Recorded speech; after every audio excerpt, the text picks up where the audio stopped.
So ayan, mamalingki tayo guys, samahan nyo ako at bibili ako ng isda. So tilapia ang piprituhin ko ngayon, kaya naghahanap ako ng tilapyang buhay or yung galing mismo sa pinaka-aquarium nila. Kasi pagkapatay na yung tilapia, medyo lasang gilik na. So ayan, nakahanap din ako, maraming isda pero medyo mahal. So ayan na nga, nakabili na kami ng isdang tilapia. And then dito naman kami pumunta sa gulayan. So medyo mahal din ang gulay ngayon guys, kasi nga laging umuulan at laging bumabagyo. So ayan na nga, pag uwi namin, inasikaso ko na agad at nilinis ko na itong tilapia.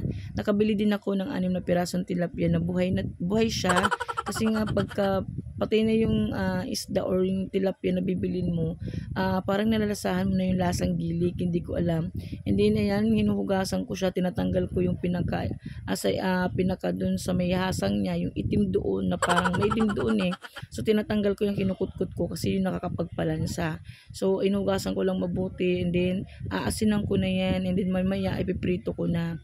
So hindi ako kumuha ng mga malalaki kasi nga hindi naman din nauubos pagka yung sakto lang, kasi yung mga bata hindi naman nila kayang maghimay. So yung lang yung kaya nila dyan tanggalin, or yung walang tinik sa gitna, yun lang yung kakainin nila, kaya nasasayang. So hindi rin naman kasi yung mga bata mahilig din sa isda.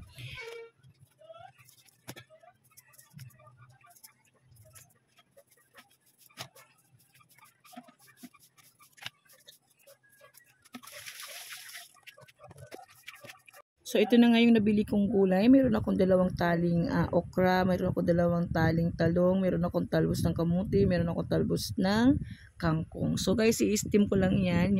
Yung talong, hahatiin ko, ipiprito ko yung isang tali gagawin ko naman, steam ko naman siya. So ayan, hinihiwa-hiwa ko na siya para ma-prepare ko na, at mamaya gagawin ko na at lulutuin ko. So ayan na nga, prepare na ako dito sa aking kawali. Ito yung wok pan. So itatry natin guys dito yung tilapia kung hindi talaga siya didikit, kasi nga na-season ko na to para maging wok pan talaga siya at hindi madikit. So anyway guys, ayan, piniprito ko yung mga talong para unahin ko, and then isusunod ko na dito yung tilapia isda. So dito natin ngayon makikita kung hindi talaga didikit yung ating ipipritong isda, kasi ito talaga yung purpose ng pag-season ko nung nakaraan. Ito yung ating kawaling bago. So ayun guys, tapos na ako dito magprito ng mga talong. Isusunod ko naman dito iprito ito naman yung ating tilapia. Ngayon, i-prepare naman natin itong ating i-steam na mga gulay. So, ito yung aking mahiwagang steamer. So, ayan guys, mura lang yung pagkabili ko.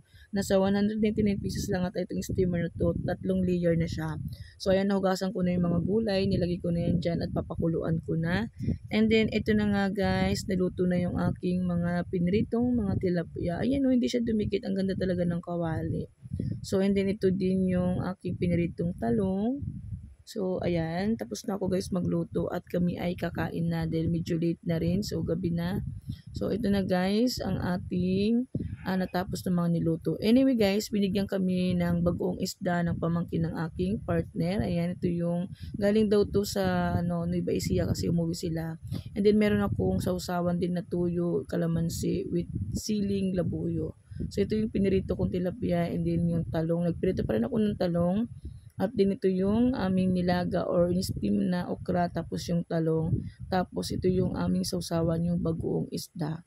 So super sarap nito guys, at ganang-gana ka talaga kumain sa mga mahilig dyan ng mga bagoong